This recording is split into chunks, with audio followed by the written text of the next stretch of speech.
Bismillahirrahmanirrahim. Assalamualaikum warahmatullahi wabarakatuh. Perkenalkan, nama saya Alvin Yahya dengan NIM 210601152, kelas IKT 5A. Video ini saya buat untuk memenuhi tugas perkuliahan ujian akhir semester ganjil 2023, mata kuliah pemikiran hadis orientalis. Dalam video ini saya akan menjelaskan dua materi, yaitu yang pertama pengertian orientalis, dan yang kedua itu materi kedua itu tokoh orientalisme Al-Azami. Langsung saja untuk materi pertama, yaitu tentang orientalis, pengertian dari orientalis dan ruang lingkupnya. Orientalisme berasal dari kata-kata Perancis yang berarti kata orient yang berarti timur. Kata orientalisme berarti ilmu-ilmu yang berhubungan dengan dunia timur.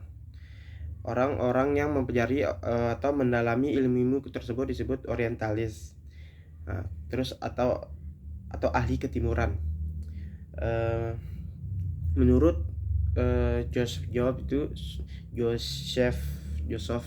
Sop, orientalisme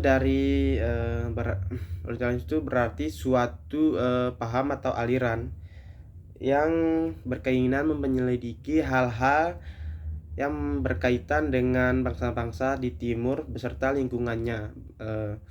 Terus orientalisme adalah disiplin keilmuan barat pada abad ke-18 dan 19 yang mencakup studi tentang bahasa, sastra, agama, filsafat, seni, sejarah, dan keilmuan serta hukum masyarakat Asia pada zaman dahulu. Orientalisme dalam Kamus Besar Bahasa Indonesia itu disebut sebagai ilmu pengetahuan tentang ketimuran atau tentang budaya ketimuran. Orientalis ialah segolongan sarjana-sarjana barat yang mendalami bahasa-bahasa dunia timur dan kesastraannya. Dan mereka juga menaruh perhatian besar terhadap agama dunia timur, sejarahnya, adat istiadatnya di dunia timur, serta ilmu-ilmu lainnya lah yang ada di dunia timur. Terus kata orient telah memasuki berbagai bahasa di Eropa, termasuk bahasa Inggris. Oriental adalah sebuah kata-kata sifat yang bermakna hal-hal yang bersifat timur, yang teramat luas lah ruang lingkupnya.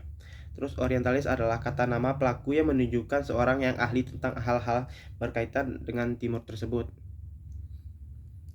M. Ibrahim Al-Fayoumi itu menurutnya itu orientalis berarti setiap orang yang mendalami bahasa orang timur dan peradabannya, sedangkan orientalisme adalah studi yang difokuskan terhadap Timur Tengah oleh orang Barat. Selanjutnya yaitu ruang lingkup orientalisme. Ruang lingkup orientalisme yaitu antara lain, itu yang pertama itu keagamaan.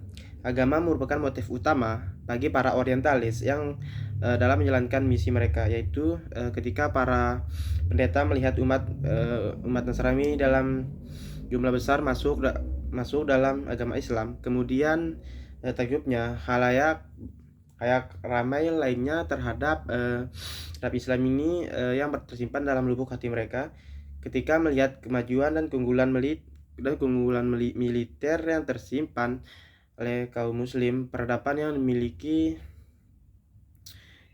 kaum muslim itu mempunyai pengaruh dalam merongrong akidah atau menurut orang-orang barat itu. Maka mereka menganggap Islam sebagai musuh satu-satunya bagi agama Nasrani. Itu ruang lingkup tentang keagamaannya. Terus selanjutnya yang kedua itu tentang bahasa. Pemutusan sendi-sendi yang menghubungkan antara Arab dengan umat Islam tidak mungkin dilakukan selama masih ada huruf Arab resmi yang menyatukan umatnya. Terus antara masa sekarang dengan peninggalan-peninggalan masa lalu. Maka ia berpikir itu jika mampu menjauhkan dan melupakan umat Islam dengan huruf Arab dan menggantikannya dengan huruf Latin, maka terputuslah hubungan Arab, umat Islam, dan Al-Quranul Karim. Peninggalan-peninggalan keislaman mereka, kebangsaan mereka menggunakan bahasa Arab, kesastraan bahasa Arab, setelah sejarah dan pemikiran Islami. Yang ketiga itu tentang politik. Melihat bahwa kebutuhan politiknya menginginkan agar konsul dan dutanya yang memiliki bekal yang mapan tentang kajian yang berhubungan dengan dunia timur. Dengan cara demikian mereka itu akan dapat menjalankan kepentingan politik bagi mereka itu. Terus seperti membuat hubungan dengan para pemikir, wartawan, dan ahli politik untuk mengenal pemikiran situasi negara dan menyebarkan aliran politik yang diinginkan di negara imperialis, di negara-negara jajahannya itu. Terus yang keempat itu adat istiadatnya. Agar impian mereka benar-benar terwujud, para orientalis ini mulai berusaha menghidupkan nilai-nilai sejarah kebangsaan atau nasionalisme. Firaun di Mesir, Phoenix di Damaskus itu, terus Lebanon, terus juga dan ada bangsa Syria. Terus hal ini digunakan untuk memecah belah umat Islam dan guna menjauhi sejarah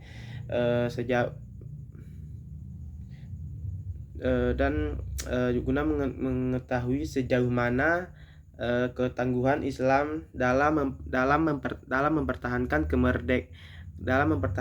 kemerdekaan, persatuan ras, tanah air, dan kekayaan alam. Terus selanjutnya itu tentang keilmuan. Sejak dahulu tidak ada yang menyangsingkan kebenarannya yang terlukis dan dalam getirnya pengalaman historis bahwa orientalis itu dan Minusio-Res itu bagai baut dari seperangkat mesin imperialis. Yang selanjutnya itu tentang kesusastraan. Terminologis orientalis menunjukkan betapa hebat dan berkuasanya tadi kesusastraan mereka terhadap kita. Fenomena yang mereka lakukan dengan meragukan keunggulan sastra Arab terhadap sastra mereka, bertujuan untuk memperlihatkan kepada dunia bahwa sastra Arab itu rendah dan kalah dan jauh jika dibandingkan dengan sastra mereka. Terus materi selanjutnya yaitu Mustafa Al-Azami, salah satu tokoh orientalisme. Biografi dari Mustafa Al-Azami ini, nama lengkapnya adalah Profesor Dr. Muhammad Mustafa Al-Azami. Dalam beberapa literaturnya ada yang menyebutkan Al-Azami ini dan Azami. Beliau itu lahir di kota Mano, India Utara tahun 1932. Nama beliau dinisbat dari daerah Azamgarh. Beliau berasal dari kota Mau, distrik Azamgarh, negara bagian utara dari Pradesh. Jadi nama beliau itu bukan marga melainkan nisbat dari daerah ya. Ketika masih duduk di SLTA, beliau disuruh pindah oleh ayahnya ke sekolah Islam yang menggunakan bahasa Arab. Dari sinilah Al-Azami ini mulai belajar hadis. Tamat dari sekolah Islam, Al-Azami lalu melanjutkan studinya di College of Science di Dubai, sebuah perguruan terbesar yang ada di India, yang juga itu di tempat itu juga mengajarkan studi Islam dan beliau itu tamat pada tahun 1952.